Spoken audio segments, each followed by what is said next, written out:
April 15th, 1945. Germany. 6:30 hours. Fog clings to the pines outside a camp near the town of Kleinwald. Dew glistens on barbed wire. The war is almost over. The front is broken. But inside the fence, time has stopped. A column of tired soldiers in Canadian uniforms stands at the gate. Their boots crunch on gravel.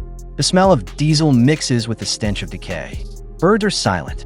Only a low hum of generators and distant artillery breaks the quiet. The protagonist is a sergeant named James O'Neill, 30 years old, farm boy from Ontario. He has fought from Normandy to the Rhine. His uniform is faded khaki. His hands tremble slightly from months of combat. In front of him hangs a padlocked gate.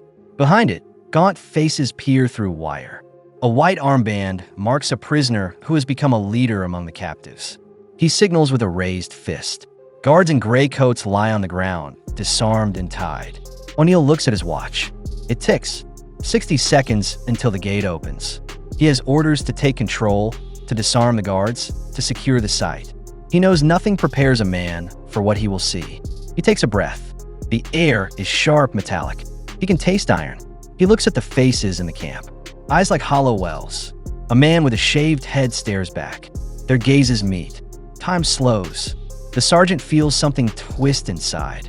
Then the padlock snaps. The chain falls. The gate swings open with a groan. The white armband prisoner rushes forward, not to embrace, but to strike. He carries a broken table leg. His target is a young guard, maybe 17, wearing an SS collar. O'Neill's heart pounds. He knows he has a choice to make.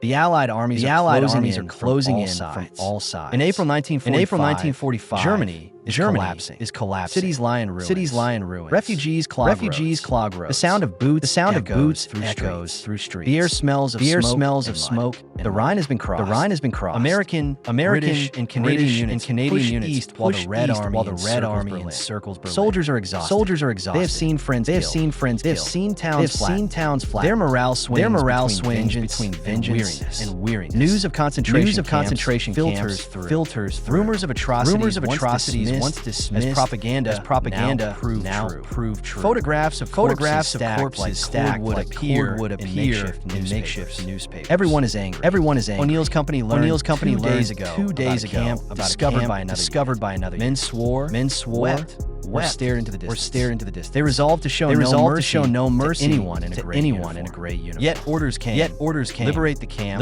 Secure the prisoners. Treat the wounded. Detain the guards. Command wanted evidence. Not revenge. But soldiers are not machines. When they reach Kleinwald, they smell charred flesh and human waste. The gate is electrified, but inside the ground is muddy. Lice crawl on the prisoners' clothes. A few children cling to their mothers. Many lie on straw mats, too weak to stand. The smell of carbolic soap is faint, overpowered by rot. O'Neill's boots sink into the mud. He hears the whimper of a girl and the sob of a man. The noise of freedom is not cheers, but coughing and crying. The prisoners are starving. Their ribs show. Some collapse when the soldiers approach. Others surge toward the gate with sticks and stones, eyes burning with rage. They have been waiting for this moment. They do not want justice in a court. They want to kill their captors with their own hands. Among the guards, fear mingles with defiance. Many have thrown down their rifles. Many have thrown down their rifles. Their SS wounds are visible. Their SS older men are grizzled faces. Some are older. Others are boys. Grizzled faces. Conscripts pulled from Hitler Youth.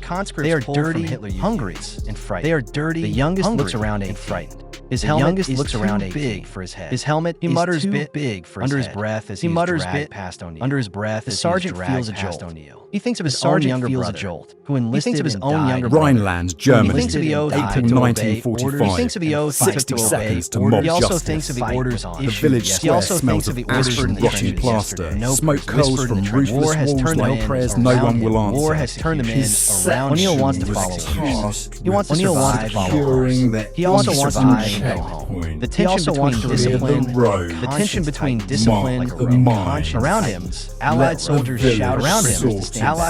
shout at the prisoners to stand. Corporal kicks a guard. A younger man, Late Another 20s, soldier guard in his standing 3 The rows camp's back, commandant lies expensive the coat leading. The camp's spot commandant ruined. lies A Russian prisoner grabs a rock. A Russian prisoner grabs O'Neill raises his hand to stop. O'Neill raises his voice is forced to stop outright. His voice is forced to days without rest. It is one word. No, he says it carries weight. It is one word. The prisoner hesitates, but it carries weight. The mob surges. The prisoner hesitates. O'Neill feels the mob surges. Drops of rain. O'Neill feels water on first drops of rain. He shivers. Cold water on his face. The moral storm builds. He shivers. Detail by moral storm builds. The reality detail by detail. The camp consists of wooden barracks. The camp consists of wooden barracks. A watchtower. Flies swarm in a crematorium. Over piles of clothing. Flies swarm. Smell over burnt rubber clothing. Seeps. A smell of burnt rubber. An overturned cart spills. The ringleader an overturned melts cart. back A German into the shepherd dog rubble. whimpers. The German old shepherd man dog spits whimpers. once Medical more supplies and are turns scarce. away. Medical supplies are The scarce. mother with the Gauze. ragged A British voice medic covers moves her the crowd. face A British and medic weeps. morphine through the crowd. Skeletal arm. Corporal Pressing more chaplain Dawes praise appears at softly. Avery's Chaplain elbow. praise. The wind cuts Sir, through the bite seams on of the O'Neill. canvas. The wind cuts through the He seams. feels cold. He hands her over He hears to the feels medic. cold to the bone. The careful He hears Colonel Warren precision approach. of His commanding someone Lieutenant Colonel passing a Warren lit steps up. His candle commanding on is a the tall dog. man with a mustache. Warren is a Take tall her man to with a the aid mustache. He nods for the station, guards. he tells Hold the them. He nods. driver. Headquarters wants He them was alive. Hold them. wounded. Headquarters wants them alive. His voice is in measured. his He shoulder. smells of tobacco. His voice is measured. Leather. He smells of O'Neill in the eye. And leather. Red Do not let hair. O'Neill in the eye. We need. Do not let your men shoot. O'Neill Like nods. a We need. He child. knows the order. O'Neill nods. But he also sees. He knows the order. Hatred on his face. But he also sees the look of hate. He senses their desire for revenge. He senses their desire for revenge. On one side, it's a tightrope war.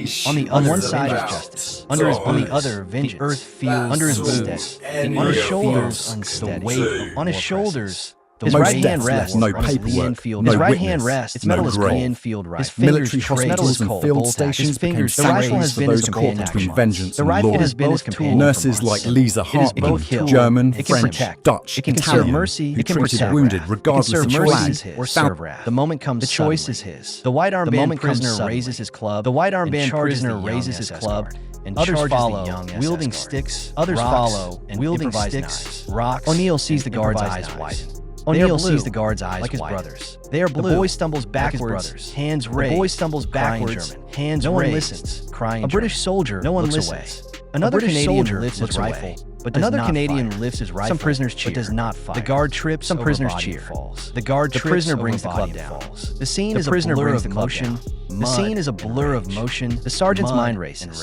He can stand aside and let the mob kill the guard. He can stand aside. He can look the other way and obey the tacit. He can look the other way to allow revenge. Obey the tacit. No one would blame him to allow revenge. The man on the ground. No one would blame him. Wears an insignia. The man on the ground wears an insignia that represents. His comrades have committed unspeakable crimes. His comrades have committed. Many believe no mercy. Many believe. But O'Neill sees more. Should be shown. He sees a teenager trembling. He sees a teenager. He sees a life measured in months. He sees a life measured in months. He remembers his father telling him that even an enemy is a human being. That even an enemy is a human being. He hears his mother's voice reading scripture. He hears his mother's voice reading scripture. He feels the weight of his rifle. It could be used to end a life or to shield one. It could be used to end a life forward or to shield. He thrusts himself between the prisoner and the guard. He thrusts himself between the prisoner and the guard. The club comes down. His boots slip in the mud. He catches it with his left forearm. The club comes down. Pain shoots up to his elbow. Left forearm. He grunts. Pain shoots up to his right hand. Raises the rifle. His right hand raises the rifle. His voice is loud, but at the mob. Clear. His voice is loud, clear. Stop. Cutting. The word echoes off the barracks. Stop. The word echoes off the barracks. Everything freezes. For a moment, rain taps on everything freezes. A crow calls. Rain taps on the prisoner's eyes burn with fury. The prisoner's knuckles are white on the fury. He speaks his knuckles are white on the cloth. O'Neill doesn't understand all the words. O'Neill doesn't understand murderer all the words. And child. But he hears the sergeant shakes his head. Child. He does not lower his weapon. The sergeant shakes his head. He cannot explain his decision in that instant. He cannot explain his decision in that instant. To let the guard die would be easy. To let the guard die would be easy. He fears his men's reaction. He fears his anger reactioners. He fears being called a traitor. But he fears more what he will become if he allows the moral choice becomes an action. The moral choice becomes an action. Using his O'Neill steps further. The prisoner swings the club again. The prisoner swings the club again. Striking O'Neill on the shoulder. He stands firm. The sergeant winces. He speaks slowly. He stands firm. Using words he hopes the prisoner will understand. Using words he hopes the prisoner will understand. He says, "War is over." His breath forms clouds in the cold air. His breath forms clouds in the cold air. Others shout. The prisoner hesitates. Others shout in Russian languages. Check. French. A Russian woman throws a stone. A Russian ground near O'Neill's boot. It hits the ground on the ground, crawls, grabs O'Neill's boot. The guard on the ground crawls, grabs O'Neill's boot. O'Neill does not answer him. He keeps his eyes on does not answer him. He senses his eyes behind him. He trusts that some of his men have joined him. He trusts that some of his men have joined him. A 19-year-old Private Harris. A 19-year-old from Winnipeg. Are you sure? O'Neill nods. Sarge, are you sure? He does not speak. O'Neill nods. He cannot rationalize. He does not speak. He can only cannot rationalize. In his mind, he can only pictures his brother in his mind at Juneau. He pictures his brother. He pictures the letter his mother received. He pictures the letter his mother first kill. He pictures the face of his first kill. He remembers the emptiness he felt. He remembers the emptiness again. He does not want that emptiness slightly. He lowers his rifle but as a barrier, not as a threat. He signals to his men, but as a barrier. They close ranks. He signals to his men. The mob close ranks around. Someone spits. The mob jeers. A bottle breaks. Someone spits. But the prisoners do not advance further. But the prisoners do not advance further. O'Neill orders two soldiers to take the guard into custody. They lift the guard into custody. Who shakes uncontrollably. Who bleeds from his forehead. His hands are bound. He bleeds from his forehead. His hands are bound. The sergeant does not answer. He leads the sergeant does not toward the edge of the compound. He leads the group away from the edge of the compound. He feels eyes boring into his back. He feels eyes hears a whispering into his traitor.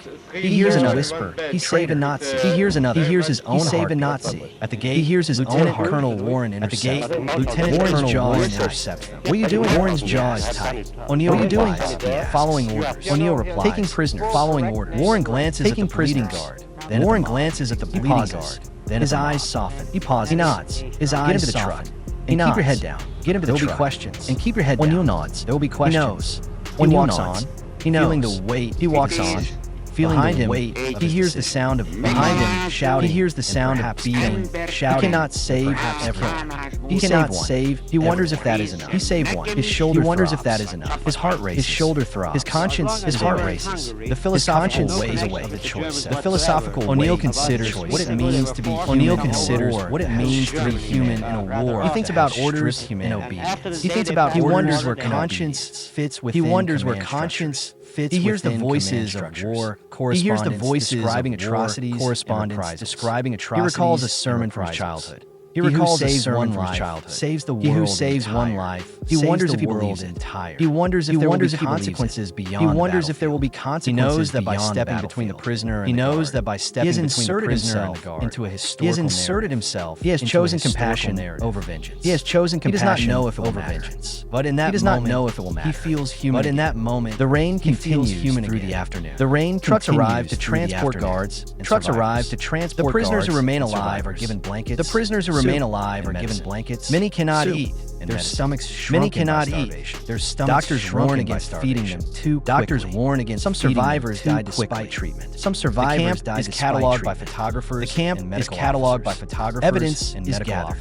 Names are recorded. Evidence is gathered. O'Neill spends names are helping to carry bodies. O'Neill spends hours helping to carry bodies. He smells formaldehyde and smoke. He smells formaldehyde. He writes a report. He notes the number of guards detained. He notes the number of prisoners, the location, the condition of the prisoners. The location. He adds a single line about the incident. He adds a one guard was protected from prisoner violence. One guard was protected from prisoner violence. O'Neill, Sergeant J. He wonders if anyone will. He writes. He wonders if anyone will read it or condemned. He wonders if it will be praised. The next day, military police arrive. The next day, they question military police arrive. Why did you interfere? They question O'Neill. One asks. Why did you interfere? O'Neill replies. One asks. Because he was a prisoner. O'Neill replies. Because I could. Because he was a prisoner. The investigator scribbles notes. Because I could. The investigator scribbles notes. Later, at a briefing, he does not comment. Lieutenant Colonel Warren defends Lieutenant Colonel Warren defends. He argues that discipline and control. He argues that discipline and control are necessary. He reminds his superiors that they need testimony. He reminds his superiors that they need testimony. He points out that summary executions. He points out even by summary executions weaken moral authority. Even by freed prisoners command nods weaken moral authority. But warns O'Neill command not to repeat the action. But warns O'Neill some of O'Neill's fellow sergeants whisper. Some of O'Neill's fellow sergeants they call him soft behind his back. Others quietly they call him soft. A French interpreter shakes his hand. A French interpreter shakes his hand.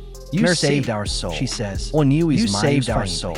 He does not feel heroic. He feels tired. He does not feel heroic. The war ends. He feels 3 weeks later. The war Hitler is dead. 3 weeks Germany surrenders. Hitler is dead. O'Neill is Germany surrenders. He returns to his family farm in Ontario. He returns to his family farm in Ontario. Sweetheart. He marries his childhood sweetheart. He seldom speaks of the war. He has children. He never mentions seldom speaks of the war. At night. He never mentions. He wakes from dreams of mud and barbed wire. He wakes from dreams of mud. He hears the word traitor whispered. He hears the word traitor. He also hears the word merci.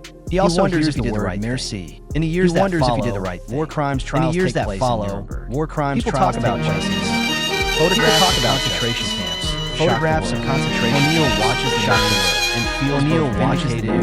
and feels both. He sees men in uniforms like the one he saved. He sees men in uniforms like the one he saved. They are sentenced to prison or death. They are sentenced to prison or death. Did he stand in that? He wonders about the boy. Did he tell us? Did he stand in that? Did anyone believe him? Did he tell us? Said he. Did anyone believe him? O'Neill does not say. Spring 19. O'Neill does not. Farmhouse kitchen in Ontario. A farmhouse kitchen in Ontario. Hair gray. O'Neill is older now. Still strong. Hair gray. A letter arrives. Still strong. A letter arrives from Germany. The handwriting shows careful. He opens. The handwriting is. The paper smells. He opens it. The paper smells. The letter is faintly as tobacco. It begins. The letter is Dear Sergeant O'Neill. It begins. I hope this reaches. Dear Sergeant O'Neill. My name is. I hope this reaches Friedrich. My name. 30 years ago. Friedrich. You stepped between 30 years ago. Mob. You stepped between me and a mob. I was a young guard. Conscripted from the Hitler. I was a young guard. I did not choose that job. I was ordered to serve. I did not choose that job. When the prisoners came for us, I was ordered to serve. I thought I would. When the prisoners came for us, you raise your right. I thought I would. You spare my life. You raise your right. I have carried that. You spare my life. I was returned for 2 years. I was returned for 2 years. I became a doctor. I was later. I now work in a hospital. I became a doctor. I now live in a hospital and stitched wounds. I have delivered babies, comforted stitched wounds. I have tried to live in a way that honors the chance. I have tried to live in a way. I know many will never forgive me. I know many will never forgive me. I do not forgive myself. But I want you to know that forgive acts of mercy. But I want you to know that you taught me that decency exists. It taught me that decency. It showed me that one man can draw. It showed me that one even when everyone around was lost at war. Even when everyone around was lost at war. Thank you. O'Neill reads the letter twice. O'Neill reads the letter. He had not expected things. Tears form. He remembers. He had not expected things. He remembers the voice raised to strike. He remembers the raised to strike. He feels a weight lift. He remembers the rain. He folds the letter. He feels a weight and places it in. He folds the letter and places it about rope and rifles. He thinks about rope and rifles. He whispers to himself. We are. He whispers to himself. We are. Steps outside. The wind rustles. He steps outside. The sky. The wind rustles. He feels both. The sky is clear. He feels the world is complicated. He knows choices have consequences. He also knows that mercy is a form. He also knows that mercy tells no one about moral courage. But when his grandchildren ask about the war, ask about the war, or tells him can hang a person. He says, a rope can hang, or can mark the line. He says, or can mark the line between. He looks at their young faces. He hopes they will never have to make the choice. He hopes they will never have to make the choice. Reflection. The ever strips away masks. Reflection. Or strips away masks. In 1945, in place of 1945, man chose in a place of death. That choice rippled outward. That choice rippled outward. The rope he held was not justified. The rope he held was a line, not justified. It was a line. The story asks us to think differently about. The story asks us to think differently about. If this story made you think about mercy, if this story made you think about mercy, remember the humanity. Share it. Is remember the humanity. Is remember that even in the darkest moments, remember that single act of conscience can illuminate. A single act of conscience can illuminate the path forward.